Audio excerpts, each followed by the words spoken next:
Ja, res je. Po enem težkem porazu v Krškem smo ta teden se pripravljali na Šmartno.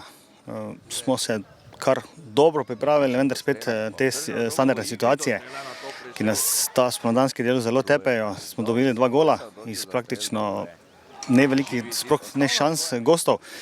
Mi pa kot ponavadi vsako tekmo, prvi in drugi polčas preveliko čistih 100% šans, ki ne zabijamo gola in to nas potem tepe in se borimo, mučimo celo tekmo. Čist drugačen pristop igralcev kot pa proti Krškemu, ampak še vedno premalo. Še vedno ni neke homogenosti v ekipi, to, kar nas je krasila v jesenskem delu. Ampak ja, upam, da teh 5 krogov še odigrati, potem pa, da se glave malo zbistrijo in se pripravimo za novi del sezone. Preigrava. Žogo pošilja v kazenski prostor, kjer si jo je dobro zaustavil Kurež, ki je zadel za izenačenje v 34. minuti. Rezultat torej 1:1 po zaslugi Roberta Kureža. Odlično je preigraval na levi strani David Ferčec. In da njegovo moštvo pride do izenačenja. In prav to se je zgodilo takoj po menjavi. Lepa akcija na levi strani, v kazenskem prostoru se je znašel Robert Kurež, ki pa takih priložnosti jasno ne zapravlja.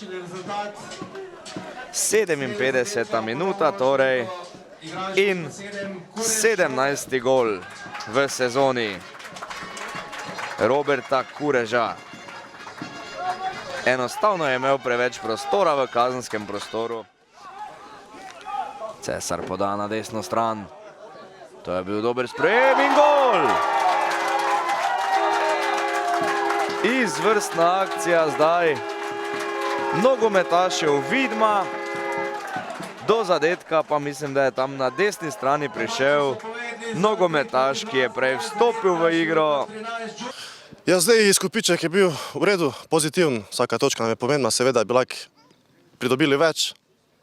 Ampak na koncu pozitivni rezultati najbolj pomembni, ker vsako točko smo bliže našemu cilju.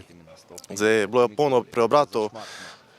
Bom rekel, največji preobrat je bil tam, ko je bila poškodba igralca. Menim, da če bi ostal v igri, da bi bil boljši izkupiček, ampak na koncu smo lahko zadovoljni z 3:3. Zdaj, pritisk je bil na začetku boljši z naše strani, potem, ko je prišlo do poškodbe, so oni nekako prevzeli pobudo. Zdaj nekako nas je koštalo v drugem polčasu, da smo štartali slabo v drugi polčas. Na koncu 3:3 smo lahko zadovoljni in to je to.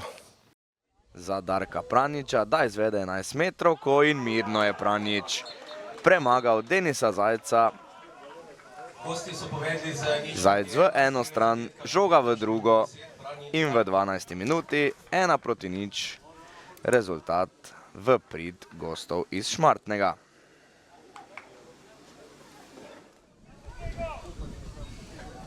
Visoka žoga v kazenski prostor, kjer skače Žiga Sojič, ki je nekoliko nenadejano tik pred koncem tega prvega polčasa poskrbel za ponovno vodstvo gostov iz Šmartnega.